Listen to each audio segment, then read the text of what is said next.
So what are the top performing suburbs across Australia? Tune into this episode so you can find out which suburbs actually ranked best, with a few surprises in between. Welcome to the Finance Show with Joe. He's Joe, I'm just some schmo. We're going to be talking about the top performing suburbs in the last 12 months in each state. Which is funny because recently, I think it was something like 2/3 of all suburbs in Sydney, not even in Sydney, in Australia, are declining in value. But that hasn't stopped others from absolutely booming. Let's start with New South Wales, our home, because it's simply familiar to us. Guess who's back? Back again. Sydney's back. Tell a Tell friend. 2 friends. But no more than that. No, Sydney's booming like crazy. It is particular suburbs. Yeah. And for particular reasons. So at the moment, we've got Gables, Yeah. which has 33% growth. Mm-hmm. We've got Lismore at 23.1% growth. Yeah. And then Chester Hill at 22.4% growth. The gun capital of Sydney. Okay, explain that one for a second. I have no explanation. It was just a thing I saw on the Wikipedia page. I don't know why that's happening, but it is a thing. These are registered guns as well. So as mentioned, top 3 suburbs in Australia. Gables, sorry, not in Australia. Top 3 suburbs In currently New South Wales. In New South This Wales. is for houses. Okay, for houses are Gables, Lismore. Yeah. So Gables at 1, Lismore at 2, Chester Hill at 3. Yeah. Okay. Now, Gables, where is that? So Gables is actually where my parents used to live. It's up in the hills. It's one of those planned suburbs. Okay. And allegedly, it is so good that it's setting the standard for other planned suburbs. So is it like near Rouse Hill? Yeah, it seems to be up in and around Rouse Hill, Kellyville, that sort of stuff. Why has this suburb in particular been outperforming the rest of the hills? Like, why is this one, at the 33%? Is it because of the town planning? Is it because of the dwellings that are going up? Is everything brand new? Cables underground?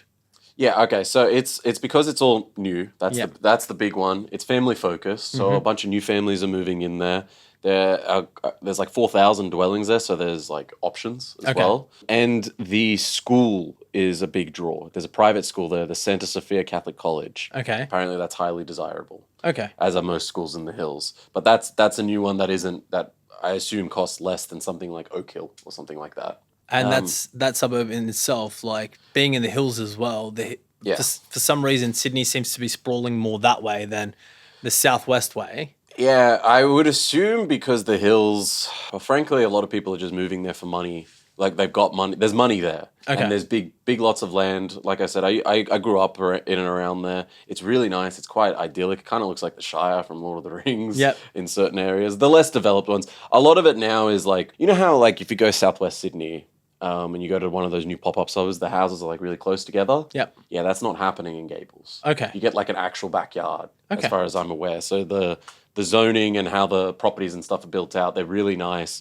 They are expensive. This is not like this is not a budget suburb, but it's doing very well. So you're seeing 33% growth on expensive suburbs as well. On the opposite end of that is Lismore. So I don't know much about Lismore.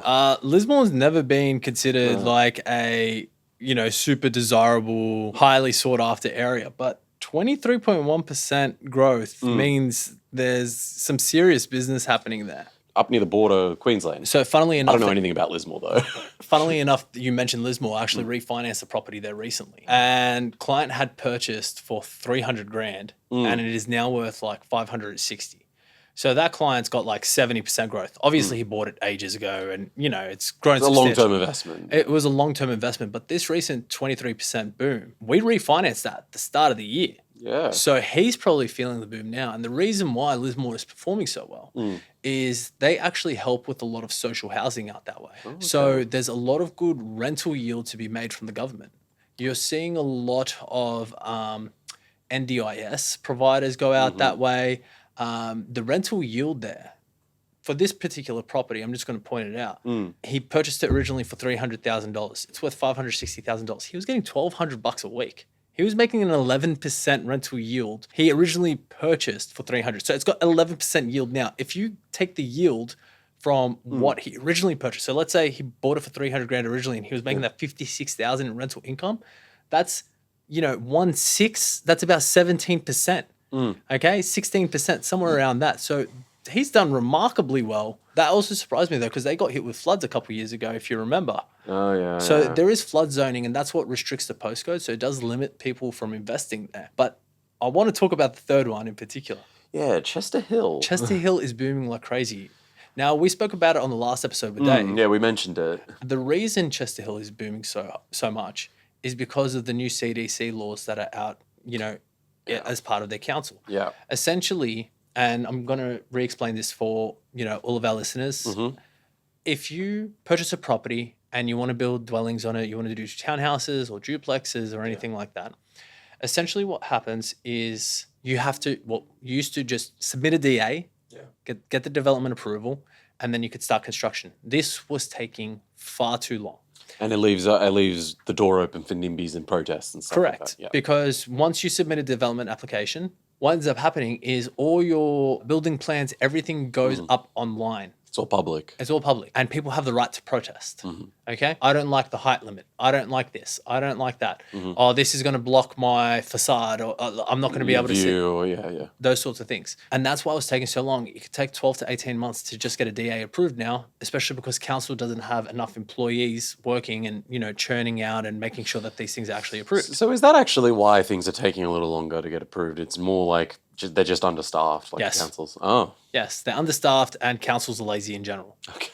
Yeah. Yeah, we all know it. I thought it was a bureaucracy thing, like just too much paperwork type of thing. They've introduced a lot more paperwork. Council workers have to do a lot more paperwork.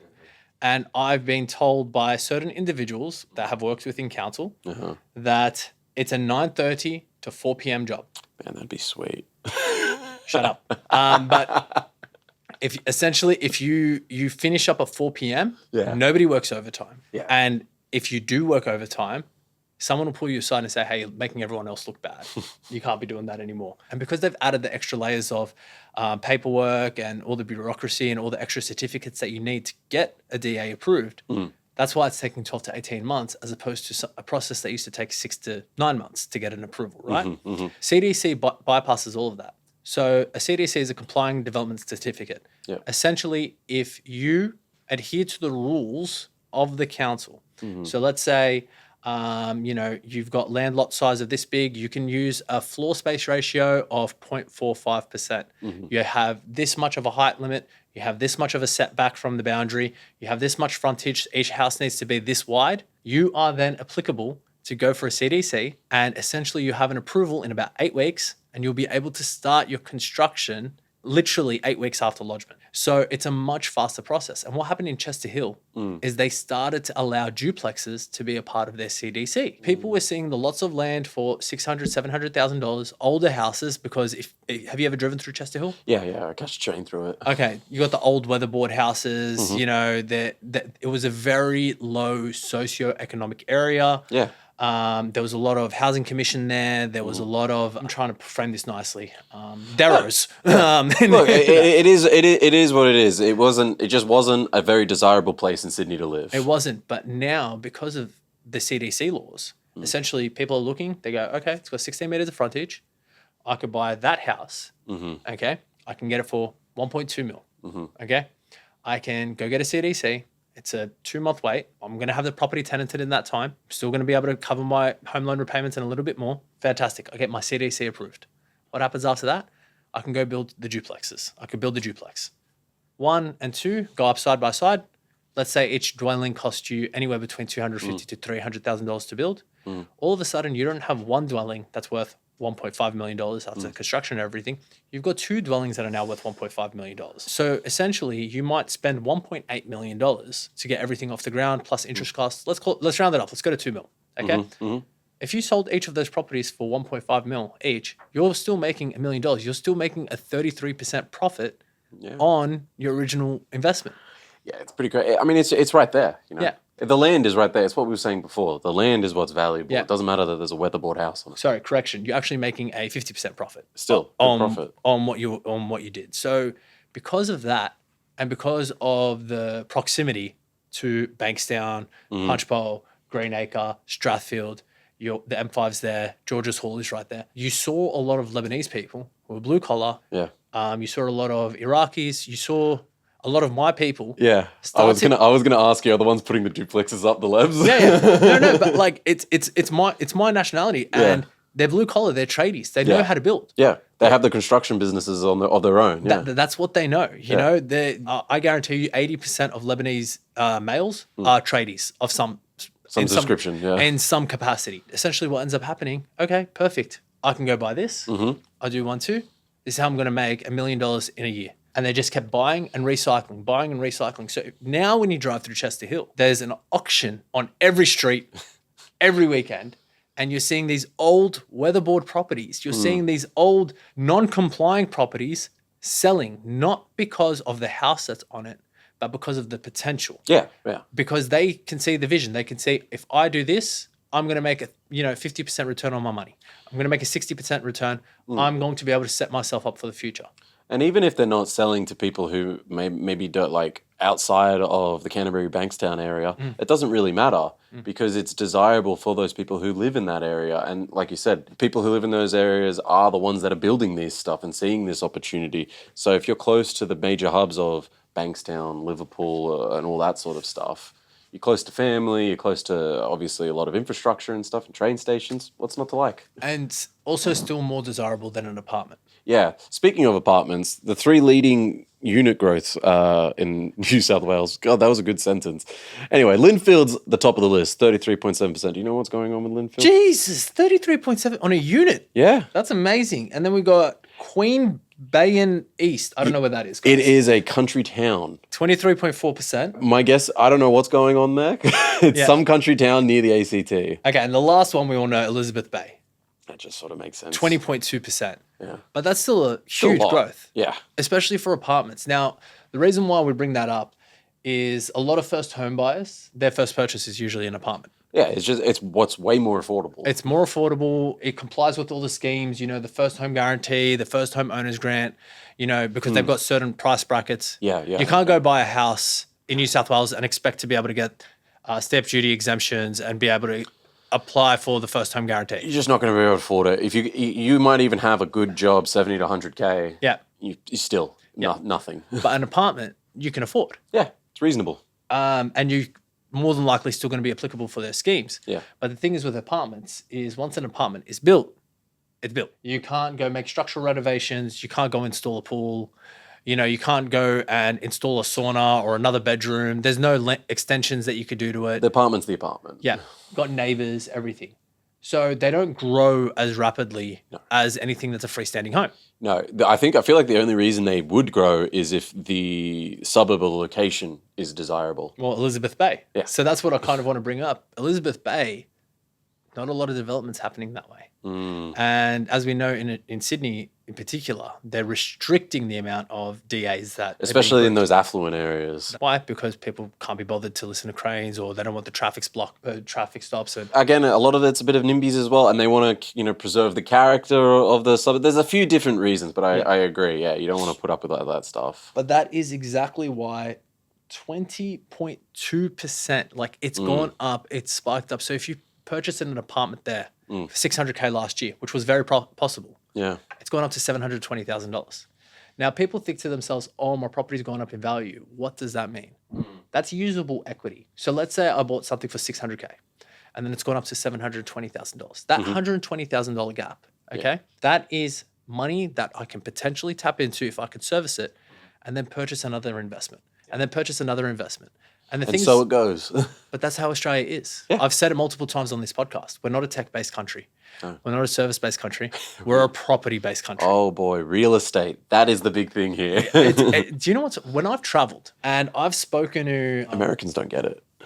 It depends where. So I was in Michigan, Detroit, and my cousin was like, how much are you guys buying properties for? I'm like, they're about $1 million. Yeah. It's like, what? And he goes, how much rental income are you making off them? And I'm like, about $800. He's like, how do you guys make money? And I'm like, what do you mean? And he's like, I'm buying things here for like $250K and I'm renting them out for like $500. Okay. Still not making money. Yeah, it's actually pretty good. I was going to say that sounds good. Yeah, no. The property doesn't grow. Yeah, it's not going up in value. It's just the rental income. So they're cash flow based apartments. Yeah. Oh, okay. So I've bought this apartment. I laid down some capital and the rental yield covers the mortgage, and then I make a certain percentage on top of that, and that's my growth. Yeah, okay. Okay, But it's not the property value. It's not the property value. Yeah. Okay. That's the big difference. New York spikes up in value. You know, there's only so much New York. There's only so much California. There's only so much Florida, Miami, right? But there's a lot of The middle bit. that, you know, you can find properties in America, good suburbs, Ridiculously cheap. $400K, Yeah. Ridiculous. Which is what, like 800 here? but they don't go up. No. They don't grow in value. So explaining that to individuals, that here you can make money faster And a lot of it. and the negative gearing laws allow you to be a professional investor. Yeah. This country is actually set up for you to succeed as a property investor.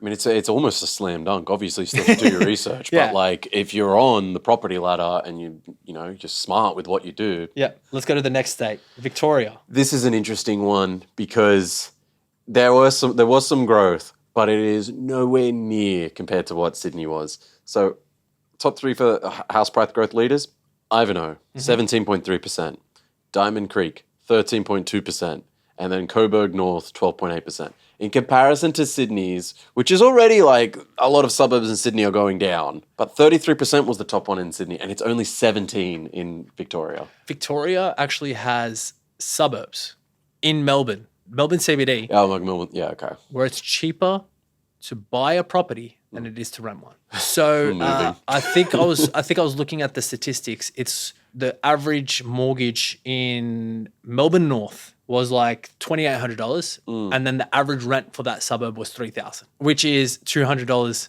more expensive.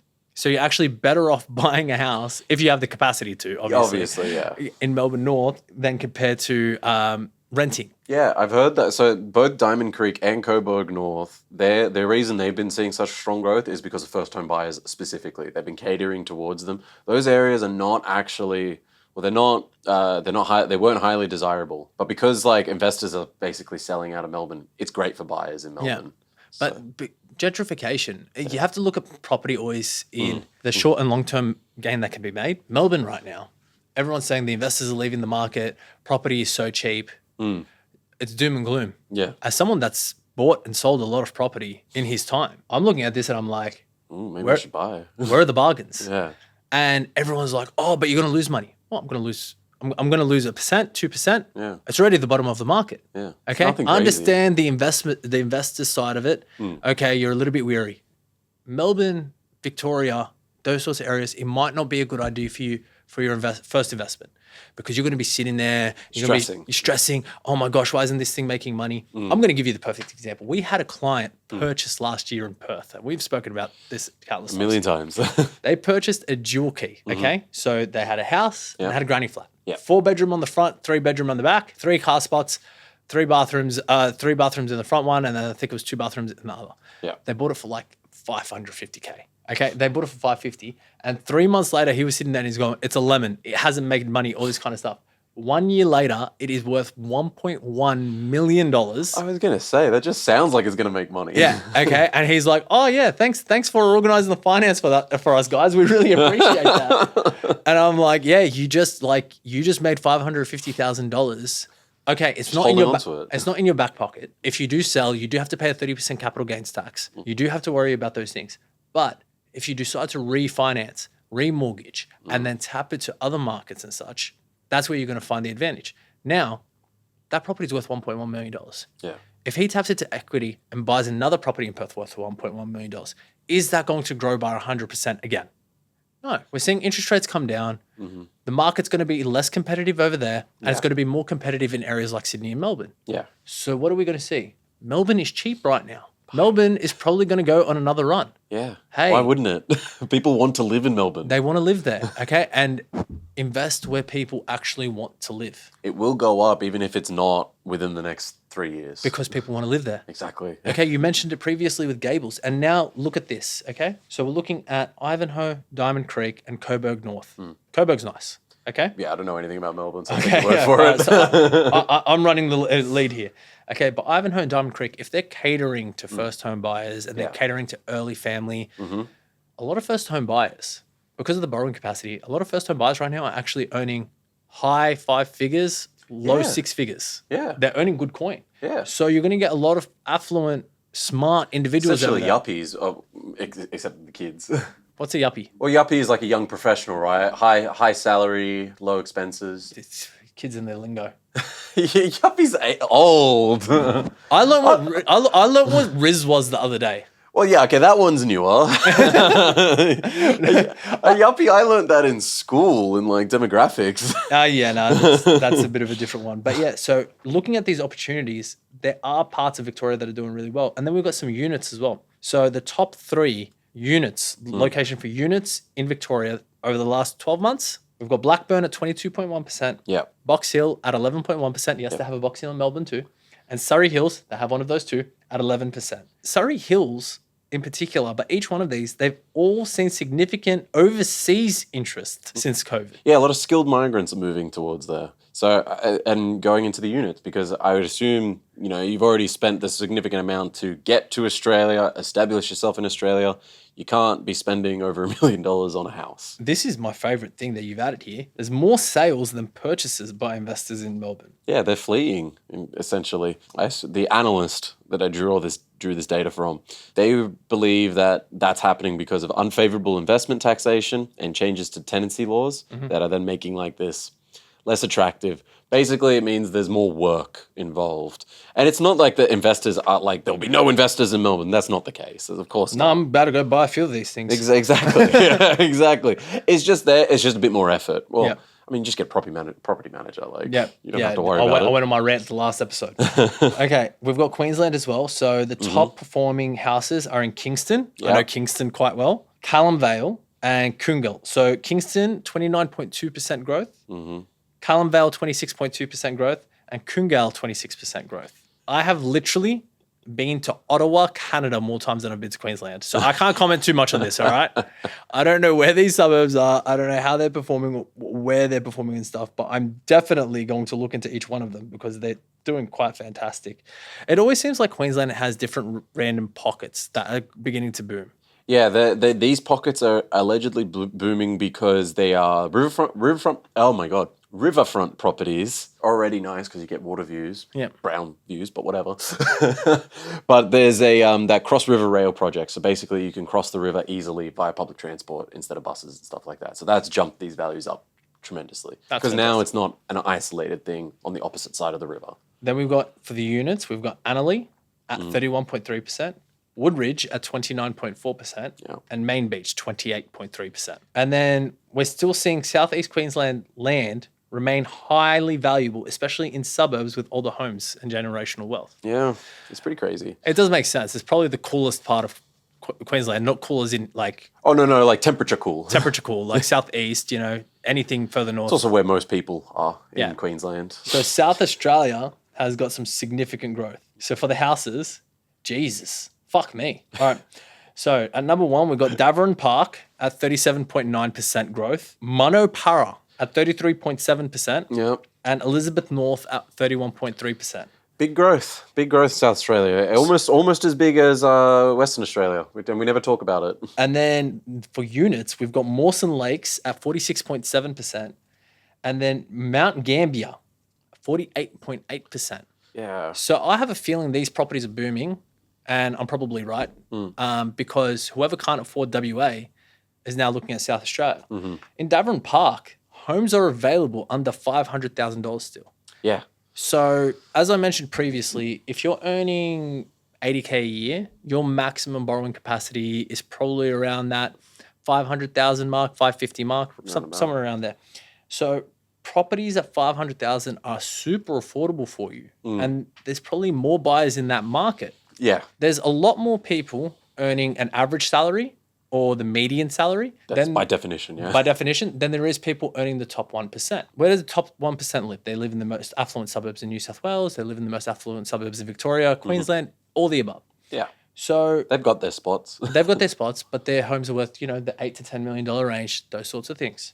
When you have properties that are available under 500K, that means there's going to be a lot more buyers in the market because there's a lot more people at the median. Yeah, first home buyers are the big reason these prices are going up in South Australia.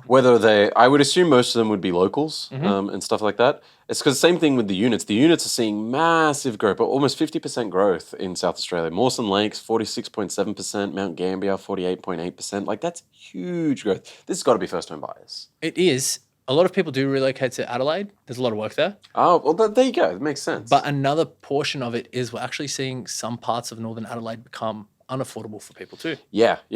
So it's just actually fantastic for anyone that's invested there before. I actually helped a friend when I first started getting into property. This was 2015, so 9 years ago. I am old. He purchased a property in the northern part of Adelaide for $300,000, and that is now worth like 1.8 mil. It's insane. I mean, like we said, we've been talking about Western Australia and Perth so much. Here we go. And we are up to it. Okay. And the Perth house prices are doing remarkably well. So Armadale's up 42.9%. Yeah. Camillo's up 41.7%.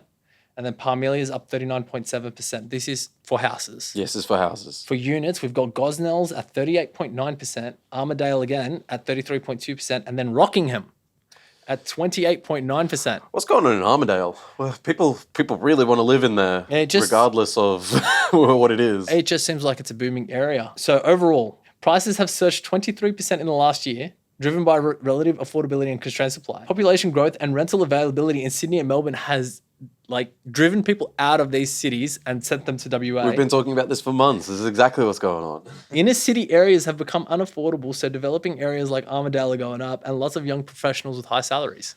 So we've got some digital nomads out there. I would assume so, or at least like professionals who are looking to invest. It's going to start just being a little bit more steady now with the growth, and then once interest rate cuts start occurring, people are going to start investing locally. Yeah, well, that'll make sense unless everyone starts moving to Adelaide in South Australia. No, and that's the next big one. I think Darwin. It's too hot. Too hot and too many sharks. Nobody wants Sharks or crocodiles? What's up there? Both. I'm pretty sure it's both. Michael, how old are you? I am 28. Okay, I'm 33, turning 34. So I would have been 23. I would have been 22 years old when Perth went on its last run. Oh, after it collapsed, right? Yeah, no, this is before it collapsed. So there was a massive mining boom between 2011 to 2014. Yeah. And what occurred was we had a lot of individuals. We had a lot of FIFO. Yeah. Fly in, fly out in WA. Mm-hmm. And property was booming. Yeah. Okay. Perth property market. China said we don't want any more iron ore. Yeah, we got into a trade tiff with China. So iron ore at the time was priced at around $113, and then it crashed to like $56, or something like that. So like over half its value. So we saw a lot of the FIFO workers, the fly in, fly out, lose their jobs, and because of that, rental demand started to decrease. And that's bad news for investors. We saw individuals when I first got into banking. So this is 3 years after the property started to crash. We saw $2 million mortgages on properties that were now worth $500K. Jesus. So we saw properties that declined that heavily in value because they didn't have enough buyers there. Yeah. They didn't have enough people actually wanting to live in Perth. It was all dependent on the investment market. And now you're suggesting that things are different now. I've mentioned it many times. They've invested in sporting. They've invested in the city. They've invested in infrastructure. Yeah. They've got luxury boutiques in Perth now. I've heard that you get all the benefits. I've heard about Perth that you get all the benefits of living in a major city, but it's quieter. It's a bit more relaxed. Like Sydney at this point, it's go, go, go. Yeah. I imagine Melbourne's not too different. Nah, Melbourne, they're a little bit more kickbacked. But you know what I mean? Like it's still like go. Yeah. Like it's a major city. There's a lot of people. There's a lot of noise. Yeah. Whereas Perth isn't like that. But if you have the option to work there, it's quite good. Like the quality of life is what I'm trying to say. If you remember when Manny was on this episode, we keep referencing all the older guests. But when Manny was on here, he even mentioned it. He goes, they're trying to invest in the unoccupied market. Yeah, they limit investors, right? Yeah. They don't want people coming in, short-term rentals. They don't want the the markets crash again because we saw a lot of bankruptcy. We saw a lot of people get into trouble. Well, 2 million to 500,000. That tells you everything. Yeah, you need to know. that was a That's very very strange situation. That's insane. But they've invested in sporting. They've invested in all these things, and China is also investing in Perth as a tourist destination now. Yeah, Same time zone. because we're not currently fighting a trade war with China right Yeah. now. They lifted all the tariffs, including on the wine. Yeah. So there you go. Yeah, so we've got a lot of freedom. In saying that, though, I don't think it'll crash, but I do agree it'll steady off now. It'll grow. It'll steady off. It'll grow. It's just not going to grow 45% every No, year. it's not gonna be crazy growth. It'll be far more sustainable growth. Sustainable. But that also all depends on if they do start cutting the interest rates. Yeah, look, it seems people seem very confident that interest rates are set to tip very soon. Like the specific when, no one quite knows. It's either as early as next month or as late as beginning of next year. Please, God, be soon. Well, you were saying on the last episode that you reckon they'll drop the rates in time for Christmas, so people have actual money to spend for Christmas, because that again contributes to the economy. There's an election coming up. There's an election coming up. How's inflation doing? Is that under control? 'Cause that'll be the big thing. So inflation's down to 2.7%. It has to be like 2.5 or something to be sustainable. Is that what the goal is? The issue is inflation. All these statistics lag. Yeah. Okay. So consumer confidence, people spending, is not high right now. No, it's way low. A lot of the inflation is because of imported things, household things, electricity, groceries. Bloody Colesworth out there jacking up the prices for everything. In saying that, though, things are still not quite where they were. And I'm not going to say pre-COVID. I'm going to say like pre-2016. Yeah. Okay. Pre-COVID, we had a lot of back and forth between Liberal and Labor. Everyone thought Labor was going to win. So people weren't... this is like the Bill Shorten election. Yeah. And people weren't overly excited about the economy. They weren't investing in it. ScoMo got back in somehow. Like it was a literal miracle. No, because he wasn't the prime minister, because ScoMo jumped in like a couple months before the election, and everyone's like, I don't really know who he is, but we're going to vote for him anyway. No, that was long before that. ScoMo was around for a while. No, I know he was around, but he wasn't the prime minister, and he wasn't up for election until that election. But he wasn't, and he didn't become prime minister only until like 6 months before the actual election. I want everybody to fact check Michael. I'm 100% sure he's wrong. Okay. But anyways, what year was this election? 2019, 2018? Yeah, pretty sure it was a 2019 election. Because of all that, we didn't get a really good run and understand where we couldn't predict the market. We couldn't predict the economy. Because if Labor comes in, as we know, Labor, they're left-leaning. They're a little bit more based on socialism. They spend a lot more money, as we've seen. They don't focus so much on big business. They focus more on unemployed benefits and those sorts of things. So it's two very, very different ideologies between the political parties. And so when it comes to inflation, we haven't really seen people be confident in the market in a long, long time. It was like Harambe got shot and everything changed in the world. Like that was it. We know this. Space-time continuum. This is fact. All right. I want to thank you all for listening to this episode of the Finance Show with Joe. What do you think about the top performing suburbs all across Australia? Let us know your thoughts in the comments below. As always, I'm Joe. That's Schmo. If you need any assistance with your finance, hit us up at www.itsimple.com.au. P.S. I was right about the election. Were you actually?